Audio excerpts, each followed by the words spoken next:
to the playback. I don't even know why I play that music. I just kind of like it, but at the same time, it's very unnecessary because I'm ready to go whenever I hit the live and don't really need the 30-second countdown. But let me know on the playback if you like that or if I should just drop it and just start talking all together. With that being said, let's go ahead and get down into this. Was the stoppage necessary? Was it early? Should have Kenny Porter have done it, or should he have let the fight continue? Now, this is where I'm probably going to differ from a lot of people, and I say that yes, I believe this.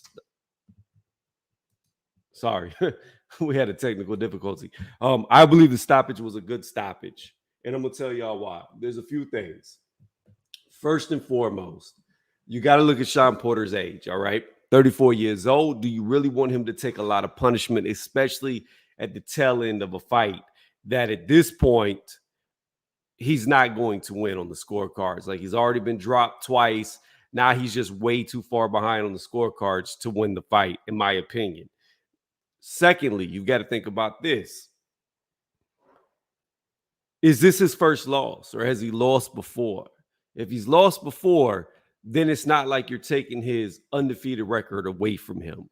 So it's not the same as having a guy who's undefeated facing their first loss and then you throw it in the towel.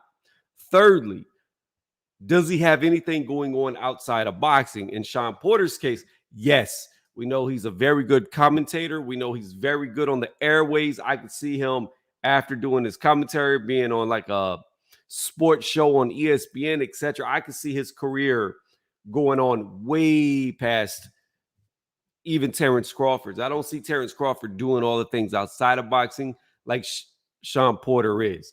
So Porter, to me, has a lot of longevity outside of the ring. So the main thing that you don't want to happen is him to get punch drunk from being hit too much in the last fight of his career, because he even stated, and I don't know if I fully believe it, but he said win, lose, or draw, he was planning on retiring anyways. Now, again, I don't quite believe that he would retire if he had won the fight. I think he'd want to try to get some get back at Spence. And I think Spence was ringside hoping and praying that Porter was going to win and he was going to get in the ring if Porter had won. But that's not how it turned out. Now, moving past that, let's get into the stoppage. Was it a good stoppage? Again, I will say yes. Yes, it was. Because here's something that nobody was talking about that I saw. And maybe Kenny Porter saw it as well.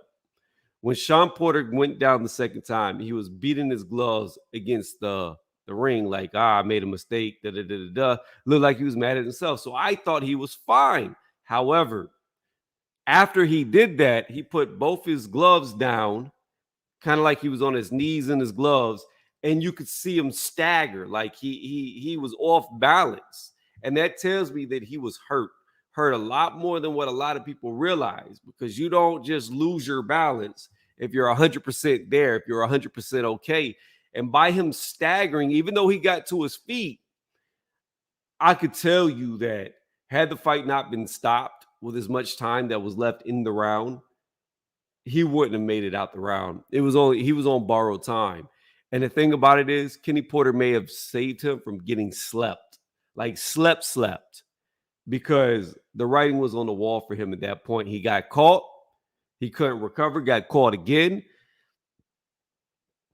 To the untrained eye, as they say, he looked like he was fully there, fully aware, but he wasn't. He wasn't fully aware because, like I said, after he started beating on the canvas, he put his hands down and he staggers off to the right. So you would have to watch it back to see exactly what I'm talking about, but he definitely staggered over to the right before he got to his feet, which tells me that he's not there. He's off balance.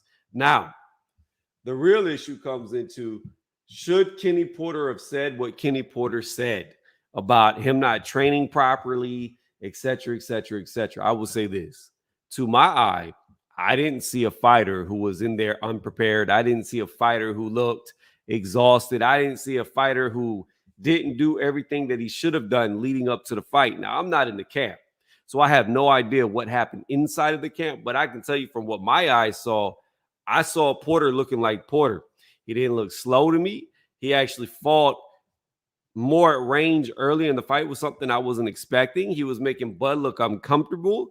He had moments to where he was getting the best of Bud. So all that stuff that Kenny Porter was saying about him not preparing properly, I'm not in the camp, but I don't agree with it because I didn't see anything that would lead me to believe that Shawn Porter was not prepared. So again, I can't agree with that statement. The only thing that comes in my mind is that maybe Kenny Porter was trying to save face. Maybe that he didn't think it was going to be like in his mind, he might not have thought that it would be received so badly. Maybe he was trying to say, like, this is the only reason why my son lost because he didn't train the way he should have to try to save face, but it just came off bad. So I don't know if that's what his intentions were to try to soften the blow, make it seem like that it was Porter's fault that the fight didn't go the way that it would have. And if he would have trained properly, he would have beat Crawford. I don't know if that was his intentions, but it just came off bad. Like you don't say that stuff whenever you see that your fighter, in this case his son, is upset about the loss and even more upset about you stopping the fight. And again, this is unfortunately, and I said this before whenever I was live, it had all the people jumping on the panel. Unfortunately for Shawn Porter, he has came up short in every big fight, and this included. So could you have let him go out there and get slept? Yes, but what would that have looked like on his legacy if he definitely would have been slept? I think that looks worse than a corner stoppage, in my opinion. And like I said, the writing was on the wall. And unfortunately for Porter, as I was saying, he's came up short against all the guys who were thought of as elite at the welterweight division. Every time, whenever Kell Brook was considered elite, he lost that fight. Now, that was a convincing loss. Whenever he fought Keith Thurman, he lost that fight in a close decision. However, some people will say that he beat Keith Thurman. A lot of people will say that. They'll argue with you that the wrong guy won that fight. Then whenever he went in there against Earl Spence Jr., he also lost that fight, who was an elite undefeated fighter as well as the other two. And he came up short in that fight. You have people, though, that will argue that Earl Spence lost that fight to Shawn Porter. I disagree. I thought it was a draw. I thought it was 6 rounds to 6 rounds. However, what separated the draw into a loss was the fact that one of Spence's rounds was a 10-8 round because he knocked down Shawn Porter. So I had Shawn Porter losing that fight against Earl Spence due to that. If the knockdown had never happened, it was a draw, in my opinion. But coming back full circle to Porter and Crawford, to me, I did not have this fight as close as other people did. I didn't think Crawford was only up by a round or 1 or 2. I only gave Porter 2 rounds. Maybe a third round could have been given to Porter, but from what I was seeing, I really truthfully on my scorecard was giving damn near every round to Bud. And I wasn't being biased because I'm never biased with my scorecards. It's just I didn't see it as a close fight. I saw Porter getting counterpunched a lot. The cleaner, harder shots were being landed by Crawford. And as it was going on more and more, Crawford was honing in and getting better at timing. Porter coming in, lunging. And then Porter started smothering his work, and it was a little short half back step, like I said, would be Porter's downfall, and ended up being that. The little uppercut and the short hooks, like I said in my prediction. So I wasn't surprised by it. I wasn't expecting a corner stoppage. I wasn't expecting Kenny to stop the fight because Porter has shown so much heart. I figured he'd let him go out on his shield, but again, I can't disagree with the corner stoppage because do you really want him getting hurt in his last fight? And the thing is, when I think about it, if Shawn Porter was like a Deontay Wilder to where he could rally back and just, if he landed one lucky shot, he can knock you out, then I say, you know what, it's a bad stoppage. Let him go, even though he's on the verge of getting slept. Just let him go. Maybe he'll catch him. What's going on, BK? How you doing? Maybe he'll catch him. Maybe he'll knock him out. But with Shawn Porter, that's not a possibility. Shawn Porter has never shown that late in a fight that he's losing, he can land a knockout shot to recover or win the fight. So by that, you know, it's not even comparable to guys who could do that. he doesn't have that type of power to knock guys out late in a fight that he's losing. And every time he's been losing late in the fight, he's never displayed it at all.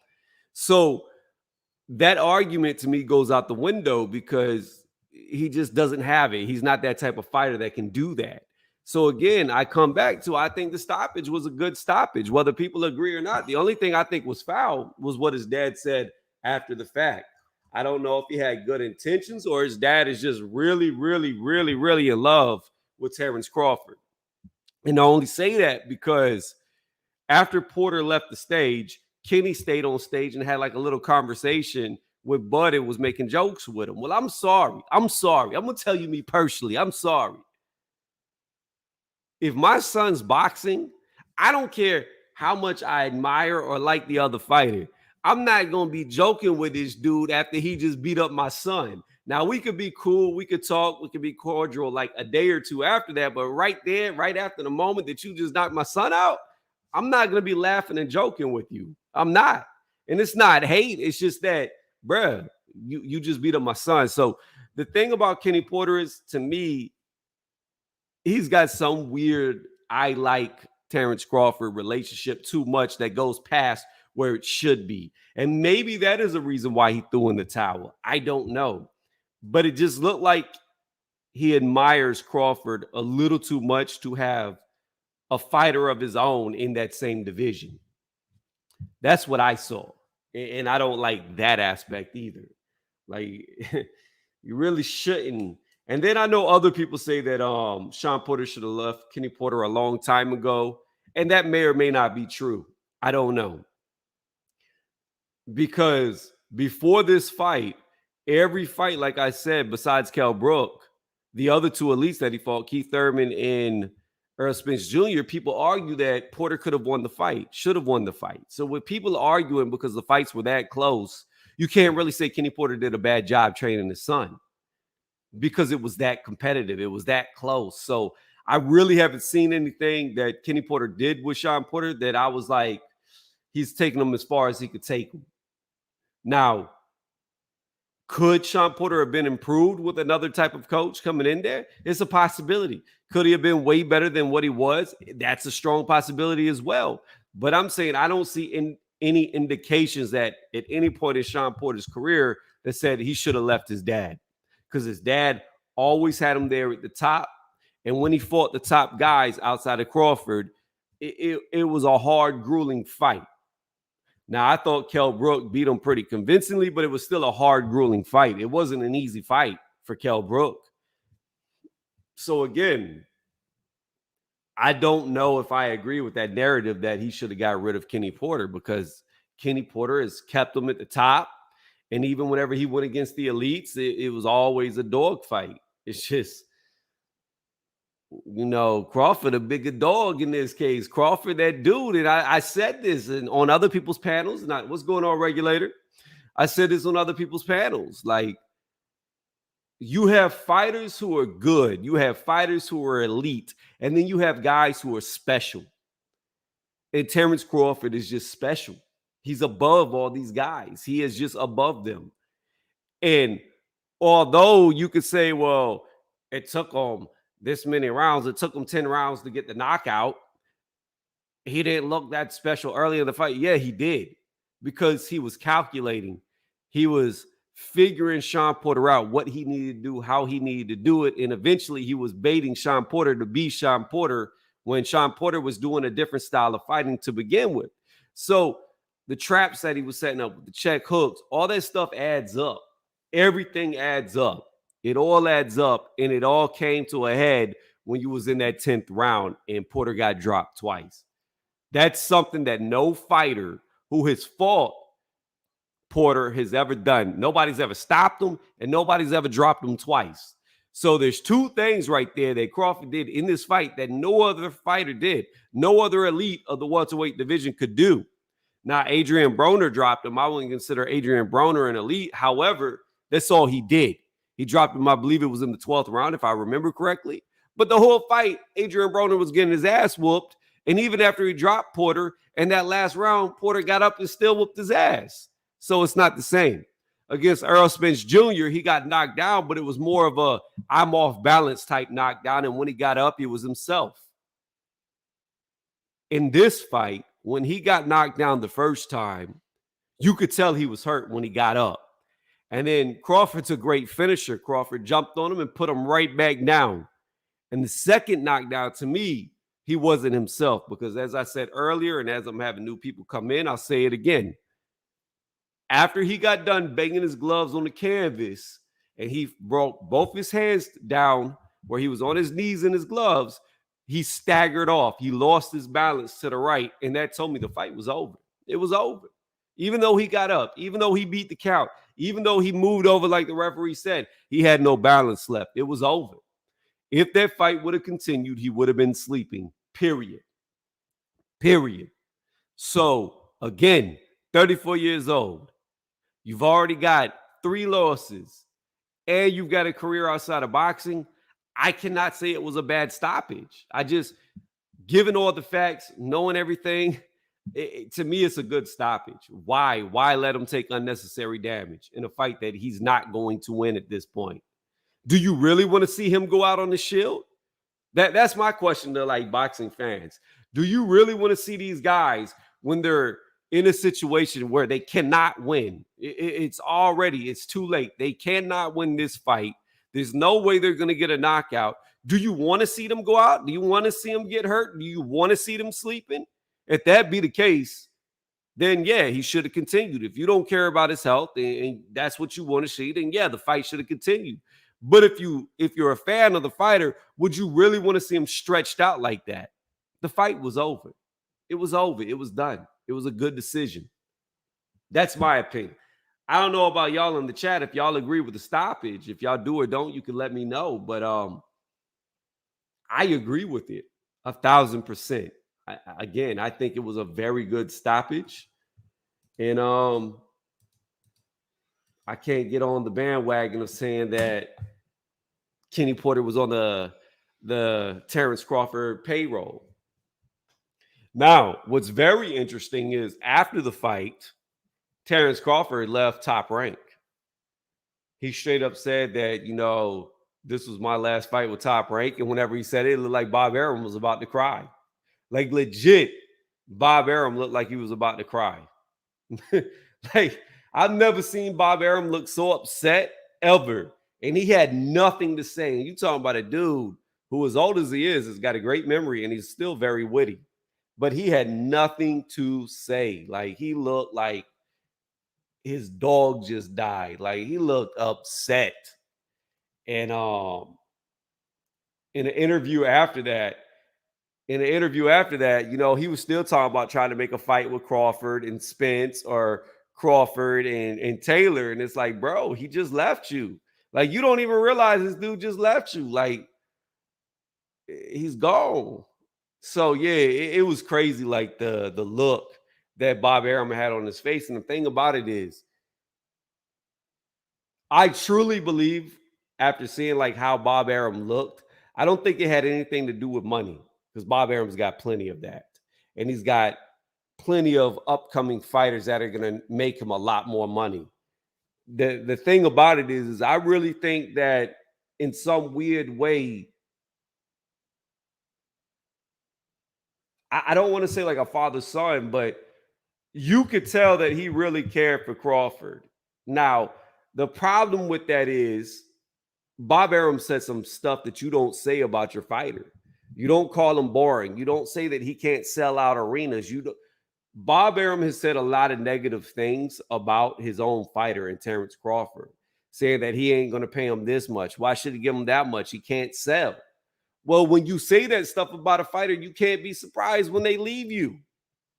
You cannot be shocked. You cannot be surprised. And that's what he looked. He looked shocked. He looked surprised. He looked like this would never happen, but it did. And again, that's Bob's fault. If Bob really felt the way that he did about Terence Crawford, he should have never said all the negative things that he said about him. Because some people, especially a guy like Crawford, you can tell by his mentality, they take that shit to heart. And they don't let you forget about it. And they don't forget about it.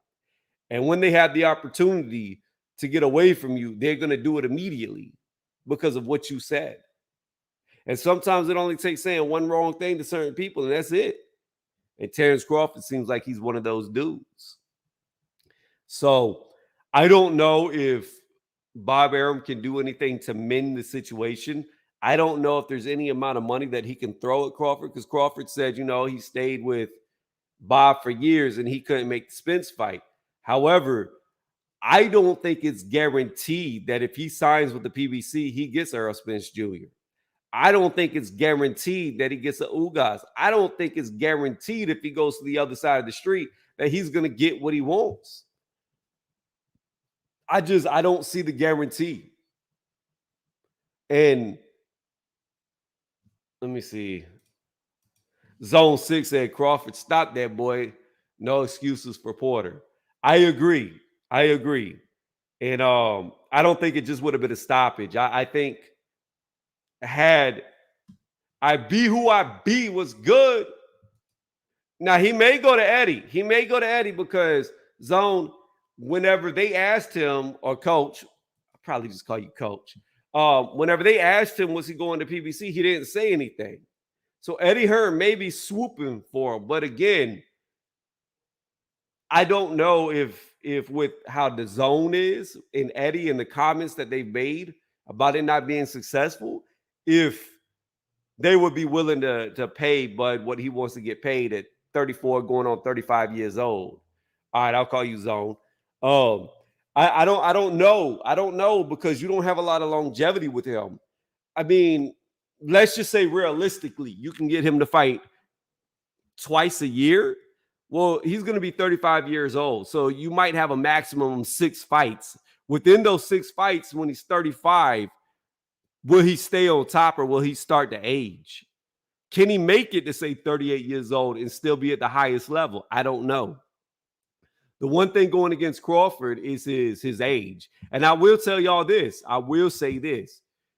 There was moments in this fight, and I know Crawford hasn't fought for a year, so you could call it ring rust, inactivity, whatever. But in the corner, I saw Crawford breathing heavier than I've ever seen him breathe before. I really saw him taking deep breaths like I've never seen him take before in this fight. And I didn't think this fight was fought at such a fast pace that it would get him tired, because really a lot of it was controlled. I was very impressed by how composed Shawn Porter was and how it wasn't chaotic like a lot of his fights are. It was more reminiscent of how Shawn Porter fought Ugas versus how he fought everybody else, at least early. And then coming later, he started lunging, headbutts happened. Both guys got cut over the eye due to that football helmet, like Zone 6's pitcher that Porter comes in with. But he was a lot more composed than I thought he would be early in the fight.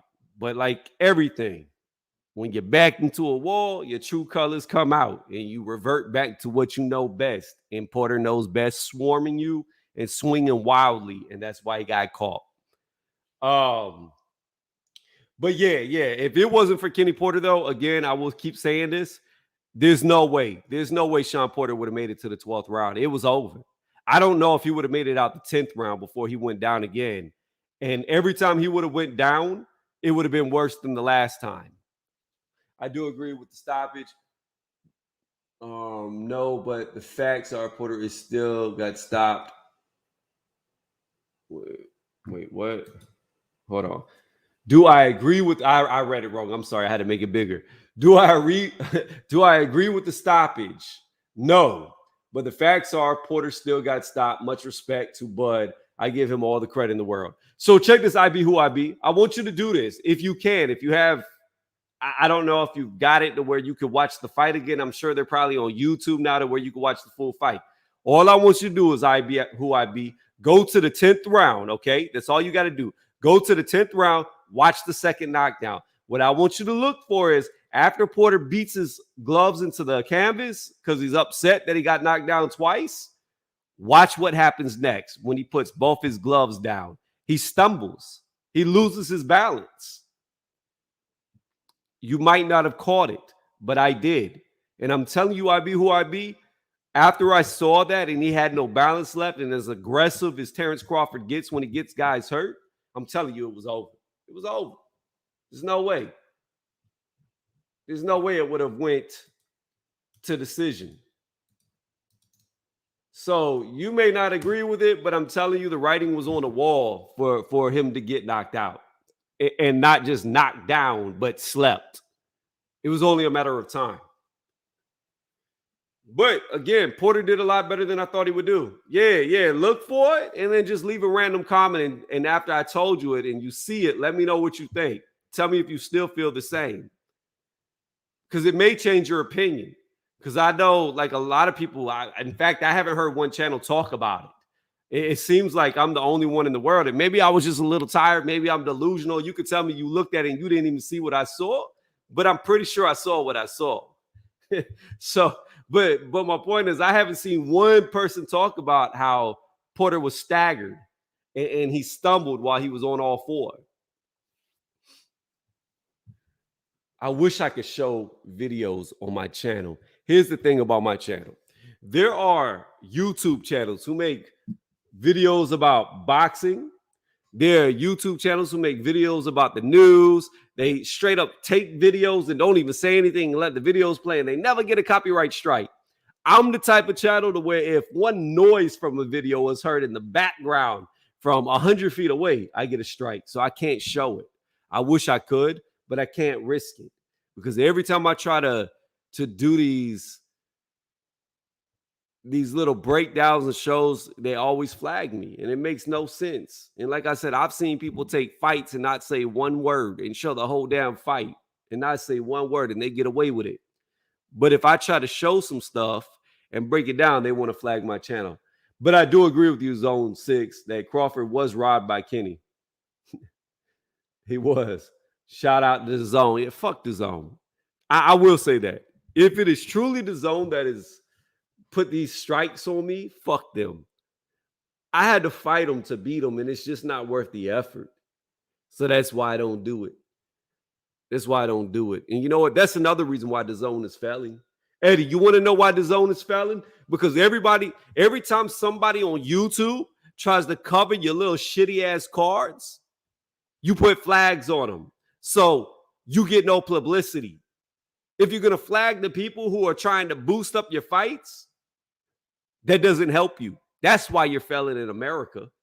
Because your fucking company are jackasses. And every time people cover stuff that would boost up your fighters, you want to flag them. So that's why you failed. And that's why you continue to fail in America.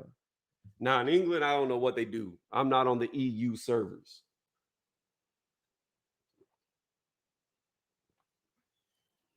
Well, they haven't done a pay-per-view yet in America, but I can tell you, regulator, the very second that the Zone puts a pay-per-view price on their fight, it's over for them.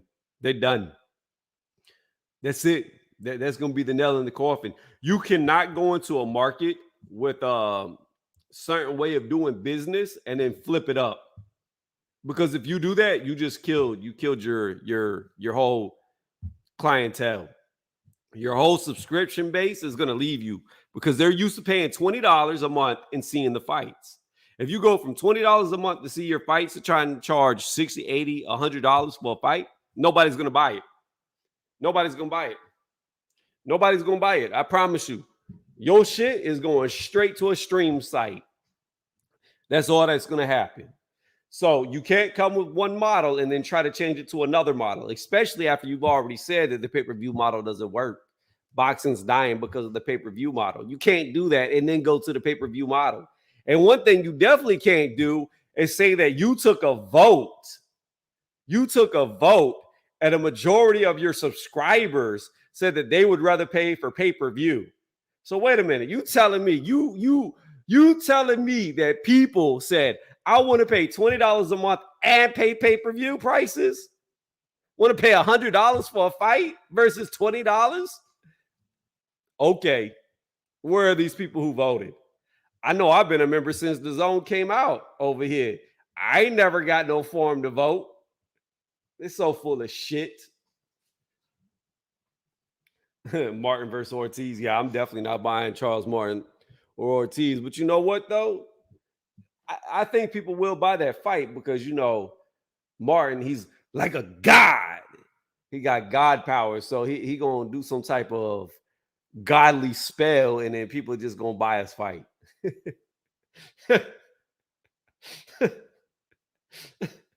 But yeah, that's not even a main event card. I'm gonna be honest with you. Charles Martin versus Luis Ortiz. That's not a main event. That's like a co-main event. That's an undercard fight. And I only say that because when's the last time Charles Martin fought? When's the last time Luis Ortiz fought? Like legit. When's the last time they fought? Let's look this shit up. Shiros. And I like Charles Martin as well, regulator. I really do. But I don't like him enough to where I'm gonna pay to see him fight Luis Ortiz. I know that much. He fought Gerald Washington in 2020-02. And being that he's gonna fight in January of 2022, you're looking at 23 months he's been removed from the ring. Almost 2 years. And then the last fight for Luis Ortiz was against Flores in November 2020. Yeah. One guy hasn't fought for a year and a half. The other guy is 1 month shy of 2 years. And you think that's a pay-per-view fight? I'm sorry. That Charles Martin card is going to flop unless they have a strong undercard. And I don't even know who's on the undercard. Like, I haven't even looked it up. I didn't look it up at all. Like, I don't really care because I'm not paying for that shit. I'm not paying for a fight just to pay for a fight. Even if I cover fights, I'm not doing it. Fuck that. I'm putting my foot down. I'm not supporting that garbage. That'll be one thing that I'll just go to a website that does like scorecards and I just listen to or read the scorecards, the live updates. Like, I don't even care to see it. Or I'll wait till the fight ends and then it'll hit YouTube. Somebody will put it up and then I'll watch it. But I'm not paying for it. Hell no, and I'm not supporting that. Nope, won't do it. Two guys who have been out over a year and a half, and I'm gonna pay to watch them fight. Okay. In a main event at that. Let me see. Iron Kong in the building. What's up, Tony? How you doing? Yeah, I'm all good, man. Talking about that fight last night. Yeah, how you feel about the stoppage? Did you agree with it? No, I think Shawn could have continued, but I'm never gonna really dunk on a corner for protecting the fighter. A fighter's gonna want to fight, and maybe the corner's job is to see what the fighter probably doesn't see. Maybe the corner saw a danger coming, and that's his father, right? And I remember one time, I don't remember the fighter's name, but he was cornering his son, and his son took a beating inside there. I think it wasn't a top rank card or golden boy card. And his son took a beating, and people criticized him, for leaving his son in there too long. So it was two things. It was a father watching his son probably get treated, differently to how other people treated him. And it was a corner man probably seeing something that was coming that he didn't want his fighter to experience. So let me ask you this, Iron, because I've been saying this and I haven't seen anybody report it. Yeah. What I saw on the second knockdown, okay? Shawn Porter, and I'm going to try to refresh your memory, and you may or may not have seen it, and I would like you to go back to see if you do see it. So okay. Shawn Porter started beating his gloves on the canvas, right? Yes. You could tell he was upset. However, right after he did that, he went down on all fours, so he put both his gloves on the mat after he was done beating on it, right? Yeah. He stumbles. You see him stumble off to the right. Yeah. Did you see it? I saw a little bit of that, definitely. That's what I'm telling you. Like, I'm not going to dump on Kenny, right? He could have maybe let it go a little bit longer, but it's like the corner's job is to see what a fighter does not see. So maybe Shawn could have continued. And maybe I might not agree because I would have liked to have seen it go a little bit longer. But Bud was gonna stop Shawn badly. That's what I'm saying. Like, I saw stop Shawn badly. Yeah, I saw all the writing on the wall for Shawn to get slept. And the thing about it is, Iron, this was my point earlier. This is what I look at, okay? when in my opinion, he was gonna get, like you said, badly, just like that, right? He's gonna get stopped badly. So here's what I'm looking at. You got a guy who's 34 years old. So you know he doesn't have a lot of fights left, even if he wins. You've also got a guy who has already got 3 losses. So it's not like you're taking his first loss away from him. He's lost before. So Right. you're not taking that loss from him. Thirdly, and most importantly, you're looking at a guy who has a career outside of boxing that could go on till he dies because he's very good at what he does, being a commentator. And it could branch off to other sports shows. You know what I mean? So, had the fight continued and he got hurt badly in boxing, where you're getting hit in the head, if he loses his ability to speak correctly, fluently, quickly, his wit goes away because he gets punch drunk, his entire career after boxing's over.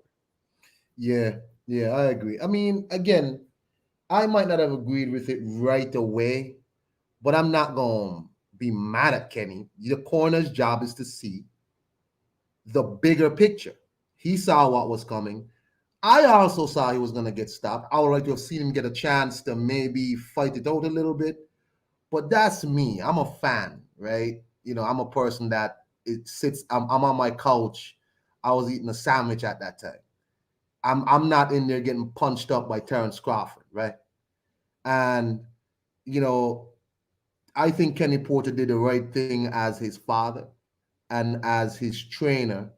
As a fan, I would have liked to have seen it go a little bit longer because it was a good fight up to that point. But that's me as a fan, and I'm not going to be mad at Kenny Porter. I think Shawn was going to get stopped, and yeah, I would have liked to have seen some more action, but whatever. So to me, it was the right thing to do. I don't have to agree with it. Right. You know what I'm saying? And But I it got was you the with right that. thing to do. That's understandable. I can understand you wanting to see the fight continue. Um, but like we're both saying, like there's no doubt in my mind, and it sounds like there's no doubt in your mind that Porter was going to get stopped. Like Yeah, he was going to get slept. Something that's never happened to him before. And again, I mean, like you said, his cornerman, his trainer, his head coach also happens to be his dad. And you got to think, as a father, and knowing the type of fighter that Bud is, because the more you get hurt, the more Bud gets aggressive, the more he jumps on top of you. He gets excited. He's like, Bud Crawford is like a piranha that sniffs blood. He goes into a frenzy. And the more blood he sees, the more excited he gets until there's nothing left but a bone. So, I agree. knowing that as a father, would you really want your son to be subjected to that when he probably saw the writing on the wall as well? So I agree with you. Like I agree with the stoppage. I understand why you wanted it to continue, but I will say this, and you can respond to this. I don't agree with Kenny Porter saying that his son didn't train properly. Oh, he said that? Yeah, yeah. Oh, wow. He said the reason why he stopped the fight was because in camp, Shawn wasn't doing what he was supposed to be doing. He wasn't training as hard as he was supposed to be training. He alluded to like he was missing days and taking it easy. And I didn't see that because I saw a game Shawn Porter who was full of energy. Me too. Wow. Wow. Well, isn't Kenny's his head trainer, but I mean he's his head trainer, but it's like that's excuses. I don't like that, man. It's like you're kind of shitting on Shawn. Shawn looked good to me. I don't think Shawn could look much better than that. How much better could Shawn have looked at 34 and all of that? He looked damn good to me. Yeah, and even though he got knocked, styles make fights. Even though he got stopped and got knocked out, at the end of the day, he made it look very uncomfortable for Terence Crawford throughout the majority of the fight. Like Crawford looked very uncomfortable, and I'm not used to seeing him look very uncomfortable. So I think Porter did a good job. Yep. Yep. It's I don't know why Kenny said that. I don't know why he would say that. I mean, I thought the man. I think Shawn looked like how Shawn normally looks. He makes dudes work a lot. He makes it very difficult for people, just like he did with Errol Spence. But then he always, because of his style, he also leaves himself open to get dropped. like he did with Spence, because he's so aggressive and he comes forward all the time and he doesn't really back up too much. So, dudes can catch him sometimes coming in. But Shawn looked like how he normally looks. But when he got hurt, as you said, Bud Crawford is a dude. When he sees you hurt, that's when the true nastiness comes out and he tries to do something real bad to you. And that was Mhm. coming. So as a fan, I mean, I might not agree, but as a sane person, you know what was coming. Yeah. You know what I mean? Yeah. You Well, know I'm gonna what. tell you the truth. I'm gonna tell you the truth, Kong. I knew what was coming before this fight happened. Like I was confident, and I'm only saying this because Aobs is here. This was another prediction that I made that a lot of people told me there's no way Porter's getting stopped. It's impossible. Like Porter's been through wars, he's been hit by harder punchers. He's gonna make it to the end. And I predicted it that I knew he was gonna get knocked out. I knew he was gonna get stopped. And in my opinion, and I think you agree, had Kenny not done what he did, he would have been stopped. Yeah. It was going south really fast. Yeah. I don't know. I see on social media. I see people, of course. Oh man, he shouldn't have stopped that fight. He shouldn't have did this. Listen, man. Look here, man. Just calm down, all right. You know, just calm down, all right. We all know where that was heading. Shawn could have did this and Shawn did that. Listen, it could have gone a little bit longer. Maybe he could have protected himself, but ultimately, that was going south. And I'm not gonna never jump and shit nobody for protecting their fight. I'm not well, gonna do that. well, the thing about it too, Kong, is after being floored twice in that round, making it a 10-7, and that's assuming he didn't get dropped again in the 10th round. At that point, he had no avenue to victory, in my opinion, because it's not like Shawn Porter is a Deontay Wilder to where he could go out on the shield and while he's hurt, still have the possibility to catch you and knock you out. He Right. doesn't. He doesn't have that. He can't do that. So again, I don't even see how you can make an argument about like people who are really upset about it. Yeah, it would have been entertaining, but he had already lost the fight. The It fight was was done. over. The Yeah. fight was done. The fight was done. He wouldn't have won the decision. No. And so the fight was over. I mean, there was maybe you could. I mean, if he wasn't hurt like that in the second knockdown, maybe okay, whatever. He fights a good fight. He loses a majority decision, a UD or whatever. But he had lost the fight. Yeah, So it it, was it over. didn't make sense to let him continue. The man's 34, as you said. He has a future outside of boxing. He said after I saw him say in a press conference that win, lose, or draw, he was done. Yeah, he He was did. done with boxing. Win, lose, or draw, he was done. He said that, and I don't know how true it is because had he beat Crawford, he may have wanted to do the Spence rematch. I don't know, but if what he said is true, he did also say that he didn't want to do a rematch with Crawford. Like that was part of the reason why if he won, he was going to retire. He's like, I don't want to do a rematch. It was over. Yeah. So it just sucks for him because what sucks when I think about Shawn Porter is he's a very good fighter. I think Shawn Porter could have been the best of a certain era. He just happened to be in the wrong era. Like, because he's a very good fighter. He's good at Right. what he does. And it's Right. unfortunate. Right. I mean, hey man, I just I think Sean should be proud of his career. He fought. Has did he fight all the champions? All of them. He fought all the champions. As you said, unfortunately, he just got caught in the wrong era. He got caught in the wrong era, and that's the situation. But hey, man, I thought it was a damn good fight. I think Bud Crawford needed this fight Mhm. badly. I think the next person to get laid out should be Keith Thurman. I don't know what he's doing in his life. I think he should just go and get that work. Go ahead and let Bud retire him too. Um, and make way for the new generation, man. Just go ahead, man. Bud Crawford could be the new Grim Reaper of careers, and he just sends these dudes out, out on their horse. Go ahead, man. Well, here's the thing. Isn't his mandatory Virgil Ortiz? Well, Virgil Ortiz and David Avanesian have been ordered to fight for the WBC mandatory. Yeah, but isn't Ortiz already the mandatory for Crawford? Porter was the mandatory, and WBO could make Virgil Ortiz the mandatory.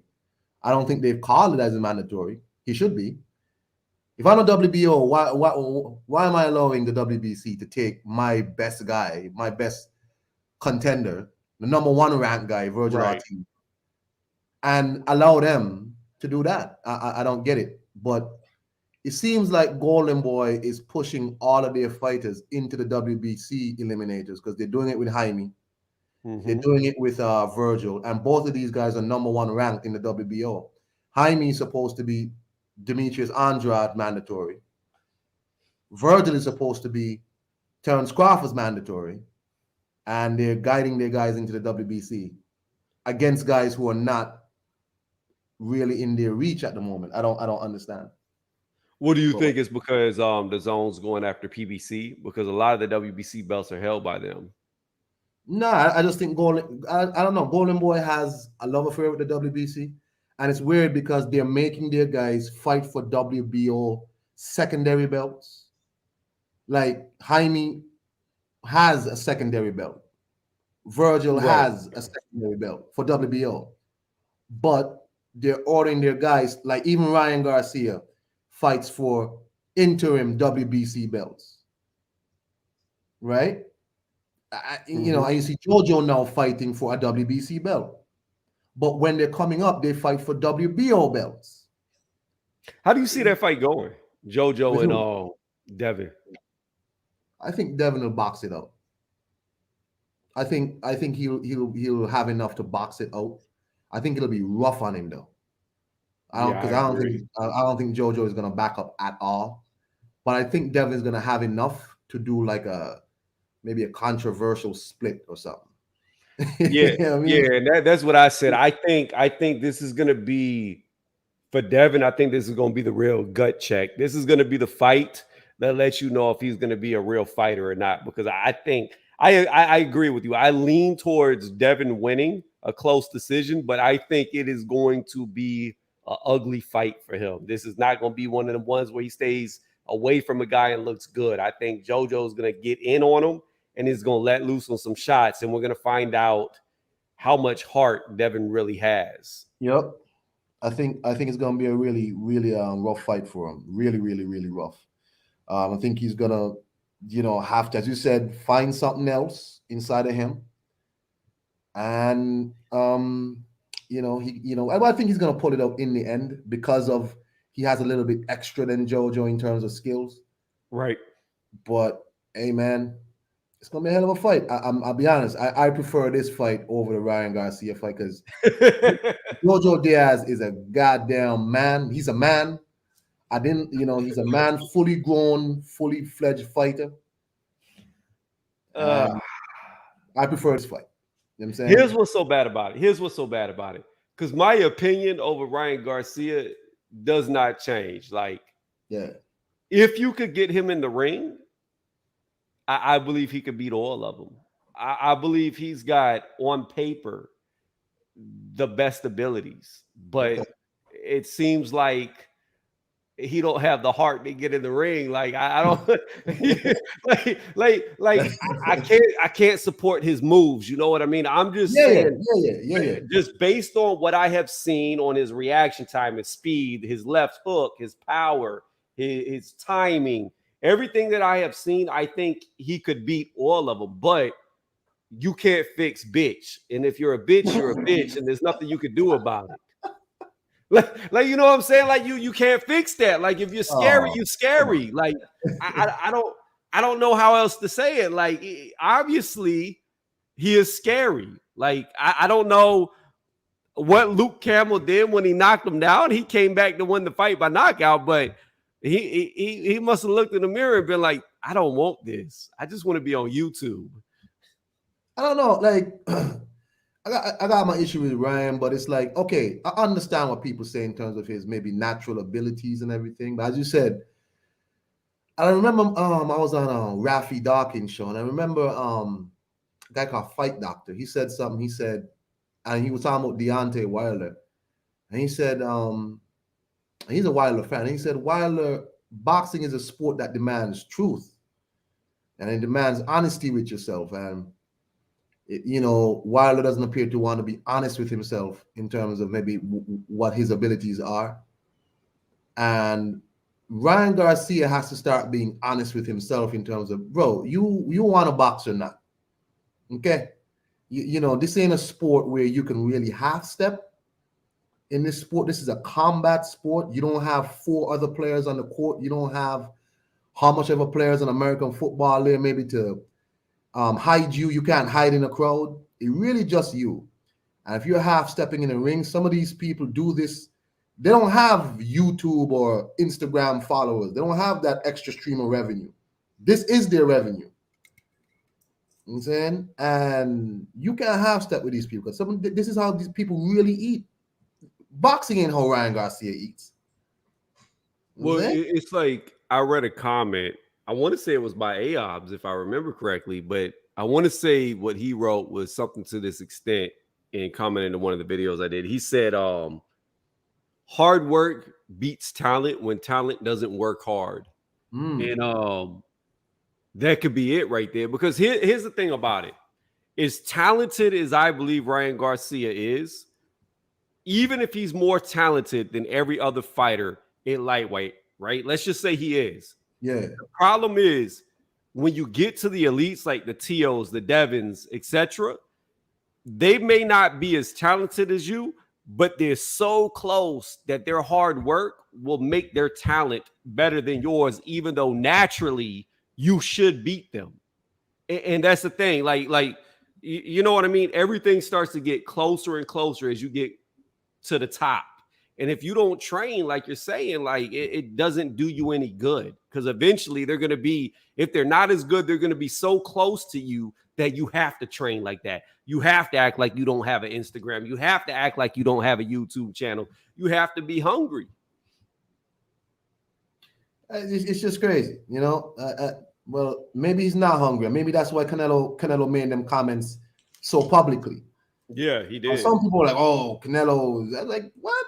It's like, but he didn't say nothing. Maybe, okay. But it's like people were saying Canelo shouldn't have said that in public. But my thing is, how you know Canelo hasn't said this in private to this man? How you know?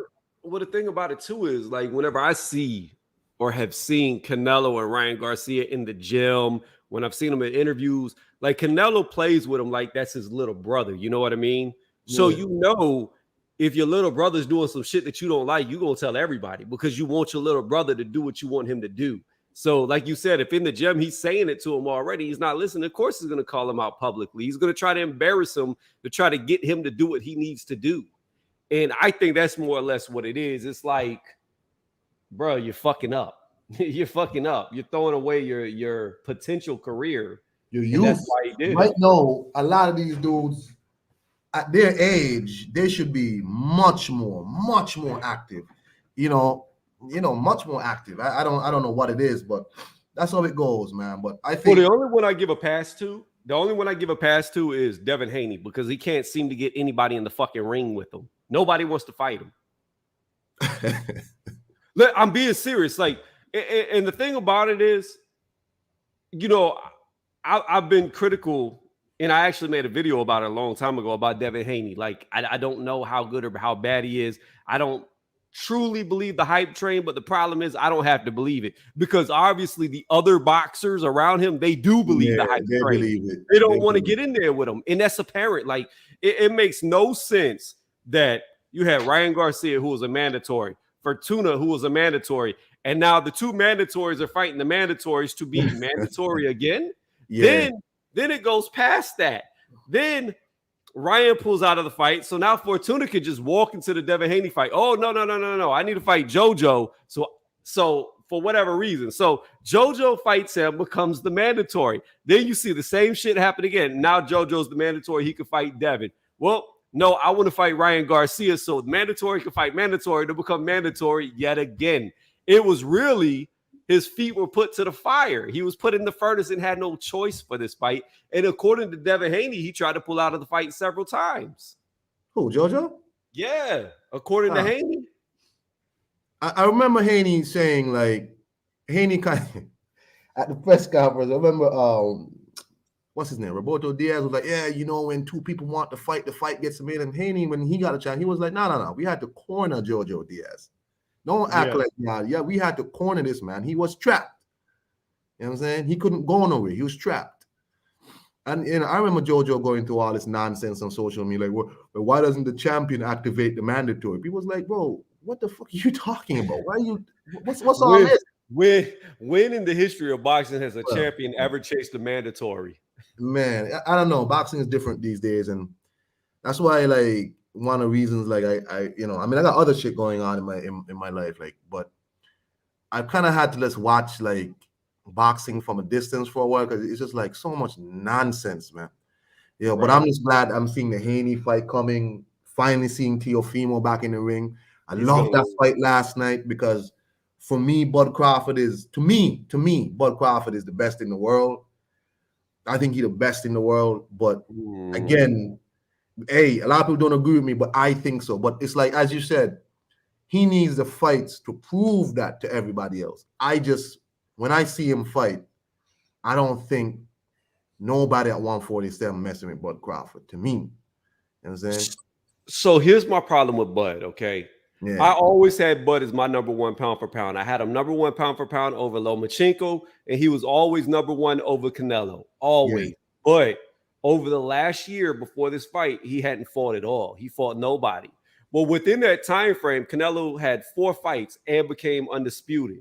So, and then Canelo right now is going up to cruiserweight, which is insane in my opinion, to become a 5-time 5-division champion. So, as much as I like Bud, as talented as he looks, as technically skilled as he is, I just think that Canelo has done too much work that I can't put Bud over him because he's just been too inactive. No, I'm not gonna fight that. I'm not gonna argue that. Like, I'm not gonna argue that. If it's just for me, when I see Terence Crawford fight, I just see a dude who is just supremely skilled. That's just I agree 1,000%. And I'm not gonna argue with nobody who has Canelo number one because of his achievements. Because I know a lot of people are shitting on the Makabu fight. Yeah, Makabu ain't the best at cruiserweight. But let me be clear, man. Hold on. Let me be clear, man. A lot of people shitting on them. Ask your favorite fighter then to move up and fight at cruiserweight. Ask them to do it then. Go ahead. Whether or not you feel Makabu is the best at cruiserweight, no problem. Whoever your favorite fighter is at 160, 168, tell them to move up and fight a cruiserweight and see if they'll do it. And I made a video on that Iron Kong about David Benavidez. I said, why isn't anybody telling Benavidez to go up to cruiserweight, win a title, then challenge Canelo at cruiserweight? If y'all want him to fight him that bad, let Benavidez go up there and test the waters at 190. But here's the thing, though. I don't think Makabu is the weakest cruiserweight champion at all. I think Okoli is. Okay. So because you have Okoli, Breedis, Makabu, and who's the other dude? There's 4 champions. Gulamarian. There you go. Yeah, there you go. I always forget his name. I think out of those 4, the easiest would be Okoli. Okay. So I don't agree with people saying that he's cherry picking Makabu, especially. Well, here's the thing. I got to see when the fight happens. I got to see if there's a rehydration clause first and foremost, because that could be a big factor in the fight. You know what I mean? Like if Makabu has to weigh in at 190 and he can't get over 190 by fight night, then there may be an issue. But if it's a legit fight, no rehydration clause, and Makabu, he's going to come in like 215, 220. And the dude, while he does have 2 losses, all of his wins but 2 are by knockout. So you're talking about a big dude with a lot of power. It's dangerous. In my opinion, I think it's a dangerous fight for Canelo. Okay. Hey, man. I mean, we'll see the fight, right? But I'm not going to jump on Canelo too much. What I need from these other dudes is to fight each other. Start doing some work in your weight class that you're at. In a way, I'm kind of glad that Canelo took himself out of these people's orbit, because maybe then it'll make these guys look at each other and fight. Give us some fights. You know what I'm saying? That's what I want. Give us some fights. But what I don't understand, Kong, is like a lot of people like to bring up Charlo, right? But Charlo, Ronnie Shields, they've all been on record several times saying that Charlo's not going to go up to 168. They've said it with Canelo and they said it against Benavidez. They've always said, oh, they need to come down to 160. Well, hold up, wait a minute, stop. How you gonna tell Canelo where the fuck he needs to fight? You can't. So if you're not willing to go up to 168, that's not even a realistic fight. So then you're not gonna move up. And then you also are not. You say you want to unify. The one fight that people keep calling Charlo to fight is Andre. I want to see it.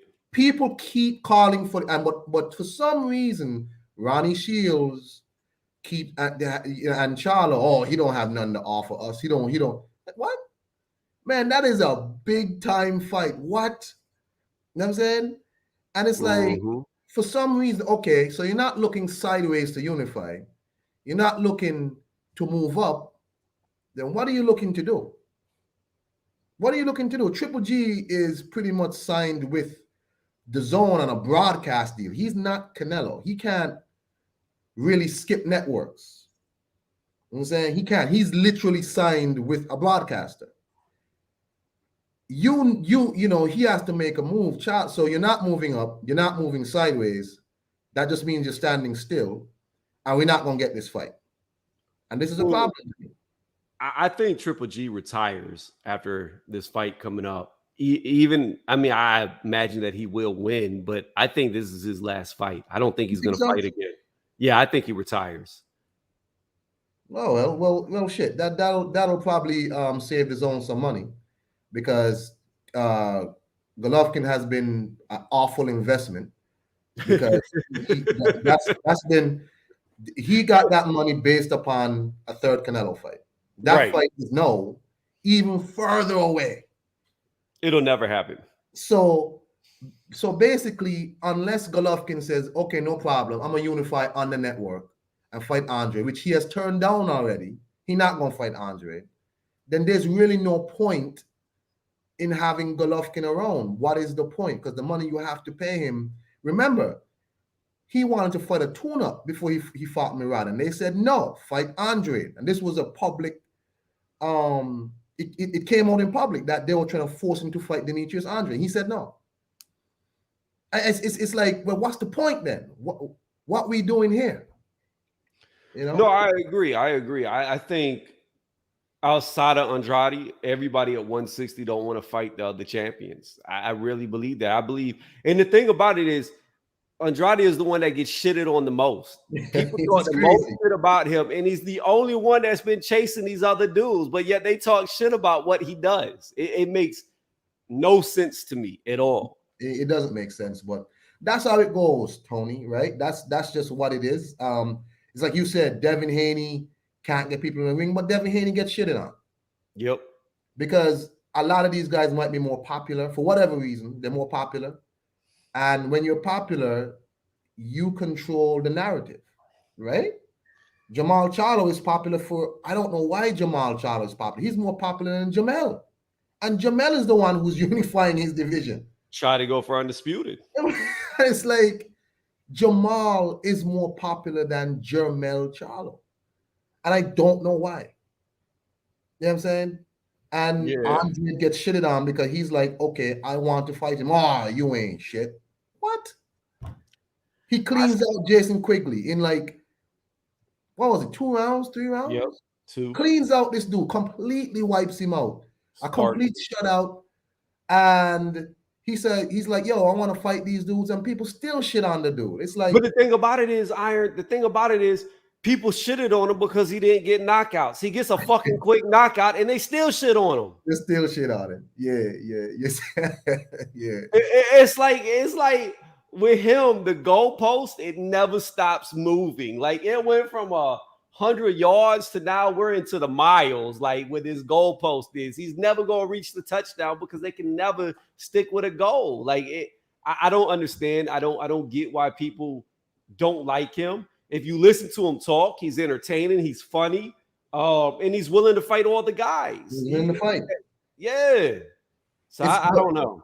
Do you think that's also Terence Crawford's issue where he wants to fight these, but he also gets shitted on because you see people used to call this dude top ranked Toby and all types of nonsense, and how he, like I see people really used to shit on Terence Crawford. Oh, he ain't skilled, he ain't nobody. I'm like, hold on, this is a former undisputed champ. This is a guy who's calling all these people. Keith Thurman had the chance to fight Bud Crawford. He said no. Danny Garcia was the WBO number one. He also said no to be a tune-up for Errol Spence, right? All these dudes said no, but people shit on Terence Crawford. And it's just really unfortunate, for real, honestly. I've never understood. Like I had to go through all this Crawford hate whenever I was joining random panels talking about how I thought he was going to beat Porter, and it's the same thing to where they like, oh, his resume is trash. His resume is this. That's why I was having people tell me that I didn't know what I was talking about. There's no way he's going to knock out Porter. He ain't never fought an elite welterweight. Well, you know what? Obviously, the guys he was fighting at welterweight were pretty damn good because look at what he just did to Porter. Mean Machine did better than Porter, even though Mean Machine got knocked out as well. He dropped, well, it didn't get counted as a drop, but he dropped Crawford. He was beating Crawford early, counter-punching him. So it's like every person he's fought at welterweight, they try to shit on. But now the narrative is changing to where, oh, Shawn Porter really isn't any good. We shouldn't look at him as a good fighter because he's lost and this and that. But before this fight was signed, before they signed this fight, oh, Porter's going to beat him. Porter's going to beat him. Porter can beat him. There's no way Crawford can win. But the minute Crawford wins, now Porter's not shit. Get the fuck out of here. Yeah. Like, bro, like I you go on social, and that's why, again, I try not to comment on too much channel more. I don't go on a lot of panels. If I see you on, I'm gonna come through. I'm gonna hit the thumbs up. I'm gonna listen to what you're talking about. But I've pretty much stopped going to a lot of channels because I realize it's not really about boxing no more. It's something else. Like I remember, like if you go on Twitter, Jake Donovan, and I don't use Twitter for boxing really, but of course I'm a peep in. Jake Donovan had to admit that Andre was right because Andre kind of called out the media and Chris Mannix and them like, why are y'all guiding Jaime Munguia to a WBC eliminator? Why are y'all talking of that fight when Jaime Munguia could fight me straight away? Why are you making up all these nonsense memes about Canelo, about payday? And Jake Donovan said, yeah, I mean, I'll take some blame about that. The media has to do a better job in talking about serious fights and stop sharing ridiculous memes, about Canelo and all that shit. And this is what I mean, right? People in boxing who call themselves quote unquote boxing experts are guided by fanboyism and all this nonsense, and they don't want to talk seriously about the fights. You shit on Terence Crawford because Terence Crawford ain't fought nobody. You're not shitting on the people who have refused to fight Terence Crawford, who could fight Terence Crawford. No reason not to. You can't tell me, oh, they're with PBC. PBC is not a promotion. PBC, these guys are not signed to no network as far as you hear them say. There's no reason why these guys could not have fought Terence Crawford. But a lot of these boxing quote-unquote media all used to jump on Terence Crawford. Oh, he ain't fought nobody. He ain't fought nobody. What about the people who won't fight him? How about you draw some of that attention to the people who would not fight? Keith Thurman still don't have a fight schedule. And nobody talking about him. That's cool. Thurman been out of the ring for what, 3 years? Man, look here, man. And it's like boxing, like this is why I said, like these so-called professional boxing. That's why I said I don't think boxing has any real media. It don't have. Like how basketball has like writers and football writers and all that. Boxing don't really have. I think maybe Dan Raphael and that's it. The rest of these No, is just the like the problem with boxing is it seems like, and even on YouTube, it seems like the bigger journalists, the bigger channels, they're all on a payroll. They all are very yep. narrative based, and they spread the same narratives for money, for clicks, and that's the unfortunate thing about boxing. There's no real. I mean, I like to say that I'm unbiased. I think you're pretty unbiased, except for Ryan Garcia because you hate on him. But but I like to say that we're very unbiased. But the problem is we as content creators and making channels, we may never have 100,000 subs because we don't get on the payroll, we don't get on the bandwagon, we don't spread the lies, we don't spread the narrative, and unfortunately, that's what you have to do to make it big in boxing. Whether it be, you know what I mean, like all these dudes are sucking the dick of some fucking promotional company, and I Hey, refuse to do that. trust me. All of these do. They're either with one promotional company or the other. They either favor, and it's like you're supposed to be media. You're supposed to just talk about the sport. But a lot of these guys are attached to one, as you said, one promoter or one fighter particularly, and anything in that regard is right, or and they can do no wrong. I don't like that. Let me answer my phone. What y'all don't know right there is that is one of the promotional companies calling the Iron Kong to tell him he's got to start promoting them. Um, he's sold out right now on this stream. Yeah, But yeah. Danny, you had it 6-3 for Porter, even though you like Crawford. We'll need to rewatch it. And then LaRon said Iron Kong facts. Danny, I had Crawford ahead by a lot going into that 10th round. I thought there was very close rounds, but I had it the exact opposite of yours. Really, I only gave 2 rounds to Porter, but I could have seen I think it was the 5th round. I could see it be argued either way. But I think all the rounds were pretty close up till later in the fight. I think after like the 7th round is when Crawford started to really take over the fight. So them earlier rounds, say 6 and down, I could see it be argued either way. I just thought Crawford was winning. Let's see. Did I miss anything else? What's going on, LaRon? How you doing? Welcome to the chat. But My bad, Tony. Sorry about no, that. you good, you good. Real life's more important than YouTube every day of the week. Nah, it's just like, even the so-called professional boxing media, you could tell what these dudes are about. You got people like so-called experts like Rick Glacier, and I don't really go like when people direct me to something Rick Glacier says. I try not to go there because Rick Glacier is a guy who's also extremely biased. He likes Bob Arum, likes Frank Warren, and anybody who is in any opposition to those people, them and their fighters get shitted out. And I don't like that. You know what I'm saying? You go to people like this guy, I think he runs Fight Hype. He runs Fight Hype, I think. Anyway, what's his name? Is it Marco something? Anyway, he loves him some TMT. He loves him some PBC, Mayweather, whatever. And you could tell who these guys are lined up with. Whereas if I read a basketball article, I get stats, I get my figures, I get all that. Unless it's a writer from a certain region who is attached to a certain team, and clearly they're attached to a certain team, you won't get the sort of homerism type of behavior.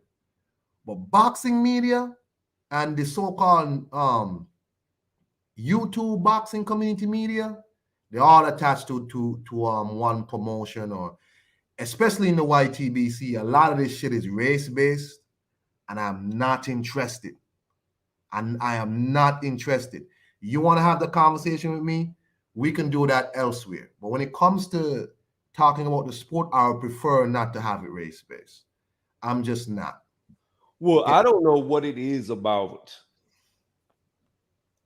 I won't just say boxing, but combat in general that makes it so race bait overall. Because like all you got to do, Iron, is just go to my Shields video to where I believe she got robbed against Abigail in her last fight. I thought she won that fight. I thought that second round clearly Shields should have won it because she was landing shots, and the other girl, all she did was take her down. She really didn't do anything. I thought it should have been 2 rounds to 1 round. But I want you to go there, and all you're gonna see is a bunch of racist comments, like nonstop, all the way down. Like, and I don't understand why fighting always brings those types of those things. And I don't get into the race baiting either. I don't deal with that shit. I don't look at people as like you're white, you're black, you're Mexican, so you're gonna win because of that. No, at the end of the day, when you get in between them ropes, you stand in that ring, your race ain't gonna help you. It comes down to the individual fighting. You know what I mean? Like it's just dumb. And you're right. Like if you look at football, you're not going to see like a journalist just cover, say, the Falcons and say every other team is shit but the Falcons. Like only in fighting do you see that shit. Yup. Yup. That's what I'm telling you. Like, boxing don't have no media, man. It's just a bunch of fanboys who like certain promotions and all this other BS. You got people like Chris Mannix. Oh, Demetrius Andre versus Jamal Charles, the biggest fight in boxing. Man, shut up. It's a big fight, but let's not do that. you know what I mean? Like, stop. All the hyperbole ain't needed. Let's just get the fight. You know what I'm saying? And there's no reason why Jamal Charlo should not fight Demetrius Andre next. Jamal Charlo don't have no fight schedule, Tony. None. He don't have no fight schedule. They don't have nobody for Jamal Charlo to fight. Who is he gonna fight? Lara? That's a big fight to you? You think Jamal Charlo versus Erislandy Lara is a big fight at this point in their careers? Nah, man. Listen, that's just what it is for me. Again, I enjoyed the fight last night. I think LaRon just said new narrative, Kenny Porter stop Shawn not, but yeah, that's what it is. You see Errol Spence talking his shit about if I'm Shawn, I wouldn't pay Kenny. I'm like, what y'all talking about, man? What are y'all talking about? That man saw something coming and he saved his fighter and his son. Okay? Unlike Errol Spence, Shawn has a future in using his brain and his gift of gab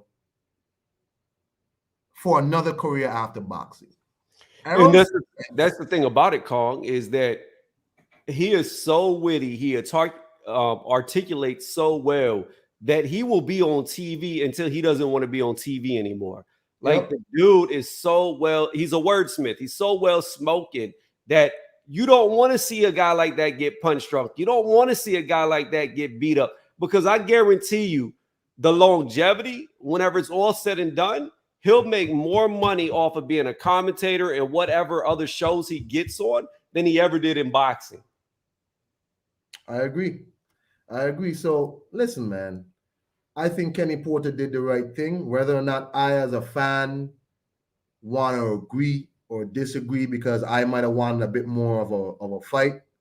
Hey, that man did the right thing. I saw what was coming. Everybody saw what was coming, and it's not necessary. It's not necessary. Like I remember Usyk. They asked Usyk like if he thought he could have knocked out Joshua. And I think Usyk got a bit like upset. He's like, why y'all always need to see somebody on their back? Why y'all always need to see somebody laid out or whatever? Is that's not necessary for him. And it wasn't necessary for Shawn to get knocked out. Yeah, it would have looked great in a highlight reel, but that's okay. It's like, man, come on. People need to stop. I think it was a good fight, a hell of a good stoppage. And Shawn Porter moves on to the next part of his career, like Timothy Bradley. You get a chance to not get carried out, but you get a chance to walk out. Just don't come back though. When you leave, don't come back. You're 34. Don't get the itch like, yeah, I can do it again. because these Well, young dudes are not playing with you. well, it's like Mayweather said, retire from boxing. Don't let boxing retire you.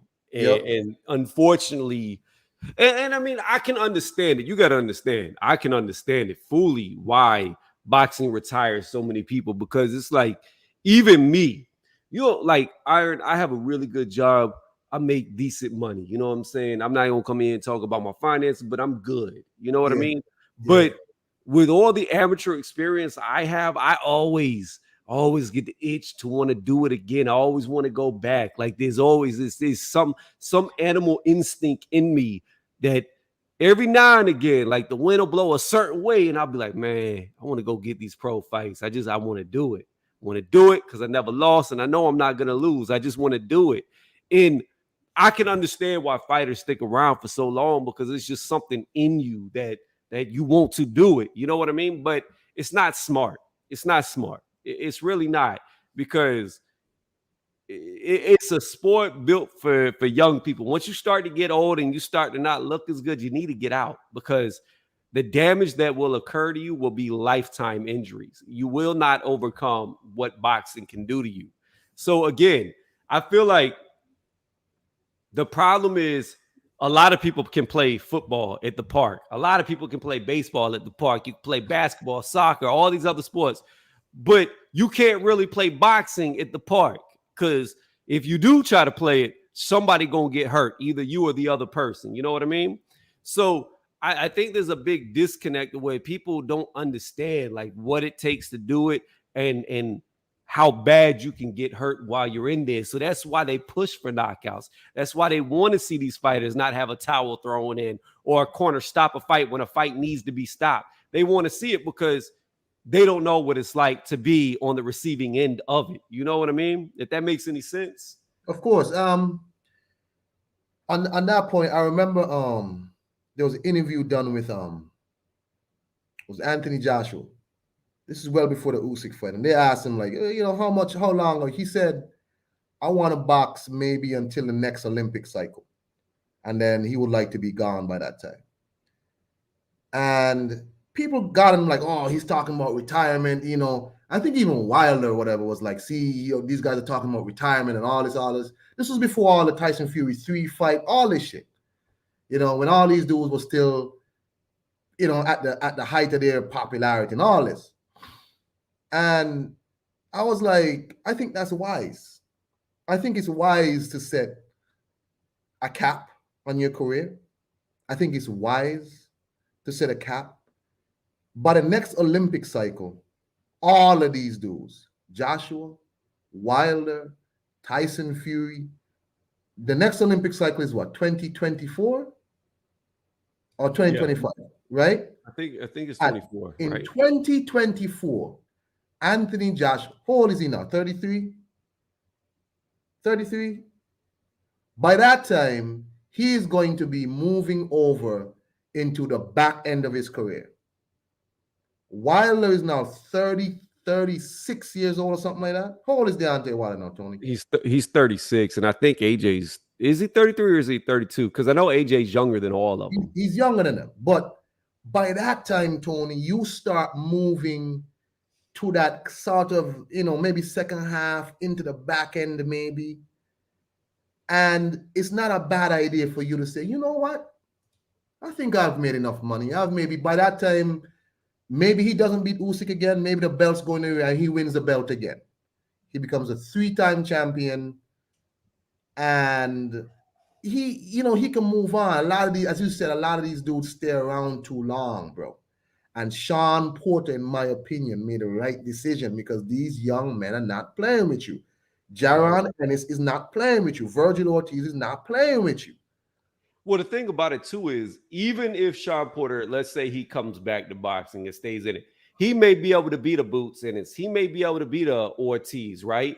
He may be able to beat them, but the problem is he is going to get hit and hit a lot. And the older you get, your recovery time is much slower. So instead of being young and you're getting hit, but you're healing immediately, you're getting hit and you're not healing. You're taking that damage. Your body's starting to show wear and tear where it never did before. So The older you get doing this, the more likely you are to have lifelong injuries that's not going to go away. So to me, you're right. You get to a point to where is it really worth it to stay? Because yeah, especially in AJ's case, like he's done made hundreds of millions of dollars. Like, Exactly. Very why early. are you still doing this? Like, yeah, if you want to get your legacy, I say if he can beat Usyk in a rematch, cool. I would go for undisputed, but if he could win undisputed, you need to retire. Get out. You've made it. You're rich beyond belief. You don't need to do this no more. Yeah. It's just, again, to the people who are complaining about the stoppage, please, just as Tony said, man, you don't know what that's like being laid out. Shawn Porter could have stomped the ring and punched the ring all he wanted. He also knew what was coming. All right. Yeah, he gonna put on a show in there and argue with his dad or whatever. But you see, last night when he went home and he had all his faculties about him still, you see that shit, I guarantee you he was happy. He gonna have a chance now to go and talk on his podcast show and talk about the fight. Right? So just calm down, man. Relax, The problem is everybody thinks real life is Rocky. Like you can't take beatings like that, fight after fight after fight, like Rocky did, and then still have your faculties. You'll be in a wheelchair sipping out of a straw for the rest of your life. Like, and that's the thing about it. That's coming back full circle to where we were. Like, in my opinion, what Kenny Porter did was the right decision because the fight was over. There was no avenue left for Shawn Porter to be able to win. He was not going to knock down Crawford at that point, and he sure as hell wasn't going to knock him out. The only thing that could have happened from then on is Porter could have got knocked out himself because he was headed that direction. And if it would have went to decision, he lost. It's over. It's done. He got dropped it twice. It's done. The fight is done. Yeah. Why would he stay in there? It's over. Yeah, he's not going to knock out. Like, if he was going to drop Terence, it was going to be earlier in the fight. Yeah. By that time, the fight was pretty much over. And Kenny sees that, you know what, he's not going to win this fight. So what's the point? And really, truthfully, like, no father is going to sit there and just watch his son get destroyed. Like, yeah. But I don't know. I told you, I'm going to have to find a fight where this father watched his son get his ass whooped. Are you talking about Zapata and right. Vargas? I think so, yeah. Watch his son get his ass whooped. It only went 2 rounds. I was like, what the fuck? What the thing is, Vargas's dad is one of them fathers that tries to live vicariously through his son. And he acts like he's in the ring and it's not his son in the ring. I hate people like that. Like, I hate people who have kids that force kids to do things that they were never good at and then try to act as if they're the one doing it. Right. I got you. I understand. But man, as I said, Tony, it was a good fight to me. It was a good ending, decisive ending. What do you think about Terence Crawford saying he moving on with his career? I thought Bob Arum was about to cry. Like, you see this dude, like, did you see his face drop? And then he like started grabbing his heart. I'm like, yo, this dude about to die on stage. Like, his fucking heart just fell out his ass. Like, this dude feels so bad. And I was surprised, like, at how, like, you could look on Bob's face, because Bob is a guy for many words. Like, he was hush mouth the whole fucking time. Like, he didn't know what to say. He didn't know what to do. Oh man, he said it. I was just like, damn. But it was like he couldn't get me to fight when I'm with him. He get me to fight when I'm not with him. Like, I'm moving on with my career. So it's like, to me, well, of course, people say, "Oh, he needs to sign with PBC or it's enough." I'm like, yo, Canelo ain't signed with PBC. Nope. He ain't signed with PBC. Tyson he ain't signed with nobody. So why all of a sudden now Terence Crawford gotta do this and he gotta? Why is it that these people feel they gotta call the shots for Terence Crawford? Because they only like promotional companies. So if you're not with the PBC, it's F you. You don't deserve a fight, even though you've done everything you need to do to deserve the fight. The bottom line is you need to sign with us or we don't like you. And I hate that. Like, I don't think the problem is in boxing, I don't think any promotional company should be able to dictate a fighter's career, especially if that fighter's not theirs. Nor do I. Nor do I. Which is Eh, why I was so glad when Eddie Hearn kind of put these people on the spot with Andre, like, yo, I'll send Andre over there. What's up? And they still said no. And it's Right. like, what the fuck? It's like, y'all don't really want to fight then. So, And then they offered him $7 million, which would be his highest payday. and still said no.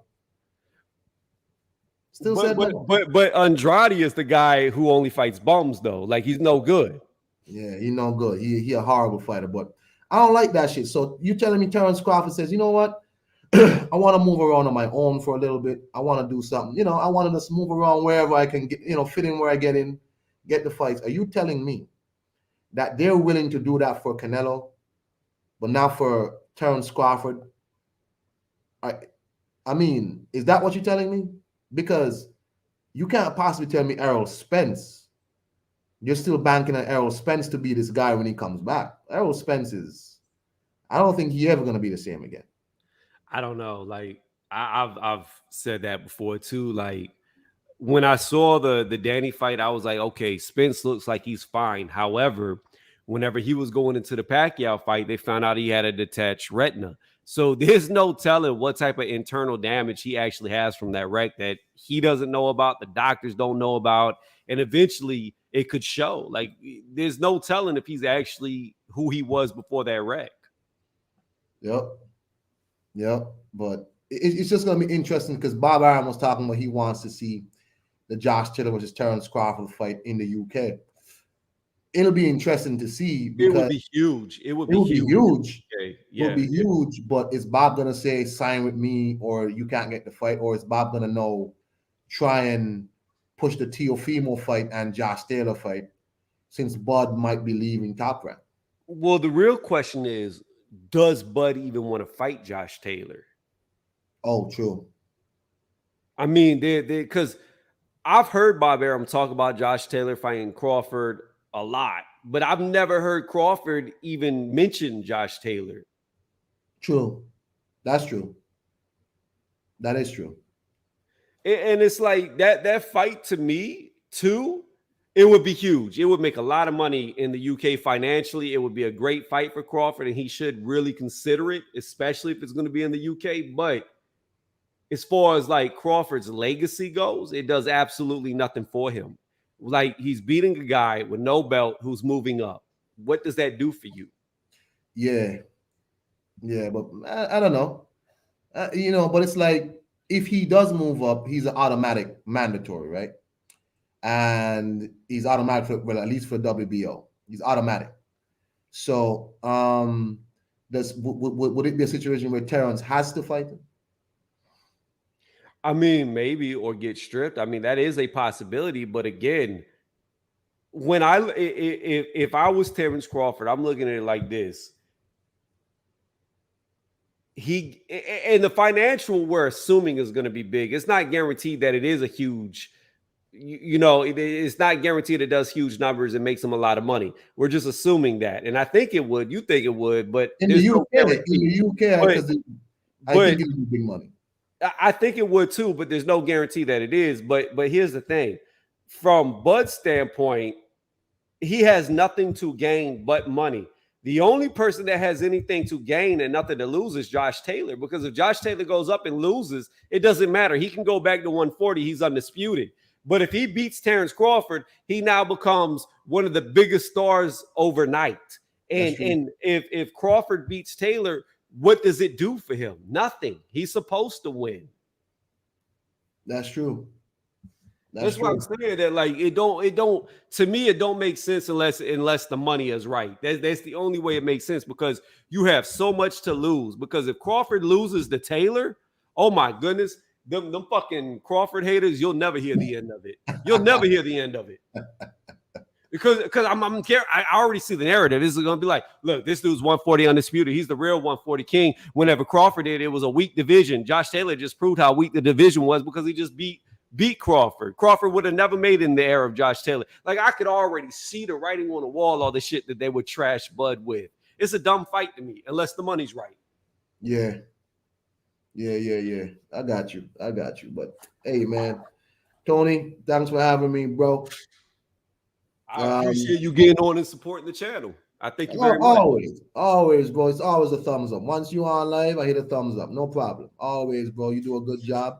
Don't worry about all these. I come on your channel the other day. You got a heap of thumbs down. What the fuck? Like, what is this?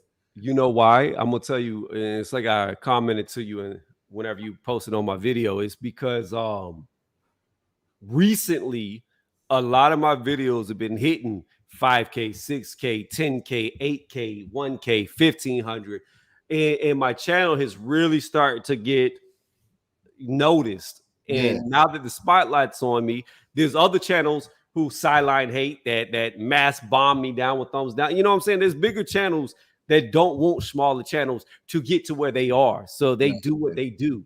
And it's just funny to me because at the end of the day, you could send all your little nut huggers over here to thumbs me down, and all you doing is you just giving me revenue. Every time they click a thumbs down, I just made money off a commercial. Thank you. All right, I got you, bro. Hey, Tony, you be easy, man. Peace. All right, you too, Iron Kong. And don't forget, guys, y'all can check out Iron Kong on his channel. Iron, if you don't mind, post your link to your channel. So well, I ain't doing nothing on my channel these days. I don't care. Post your link. Well, they can see you do nothing. They can just see an empty channel. You know what I'm saying? But post your link so they can sub to you. Yeah, man, I'll do that, man. You be easy, Tony. All right, you too. Yeah. On that note, I'm gonna wait for Iron Kong to link his channel real fast. If he doesn't do it, I'll do it for him. And then I'm gonna end the stream here. I thank everybody for typing in the chat. I thank Iron Kong for stopping through. I always love it when people jump on the panel. You don't even have to have a channel. I don't even have to know you. You're more than welcome. Anybody who listens to me, whether you're brand new or you've been around for a very long time, whether you agree or disagree with me, you're more than welcome to always get on my panels. I will never keep somebody off my panel. There's nothing that you can do. We can have arguments all day long and you will be welcome. As long as you don't show no weird pictures or do no weird stuff, you're more than welcome to be on my channel. Like I said, I don't, it doesn't matter who you are. Anytime you see me live, you can join. And I'll never keep anybody off. Let's give Iron Kong a few more moments. And if he doesn't do it, I'm going to do it for him. We are going to try to get his sub count up, even though he's not making videos, because he makes very good content. He really does. All right. It doesn't look like he's coming back, so here's what I'm going to do. You can catch.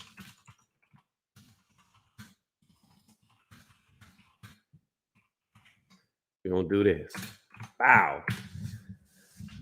All right, guys, I did it for Iron Kong. His link is in the chat. So if you're catching this on the playback, if you made it to the very end, go ahead, check out Iron Kong, sub to his channel, listen to his work. If you like it, let him know you like it. And I thank all y'all for listening and all y'all joining along, typing to me and talking to me. Y'all have a good day.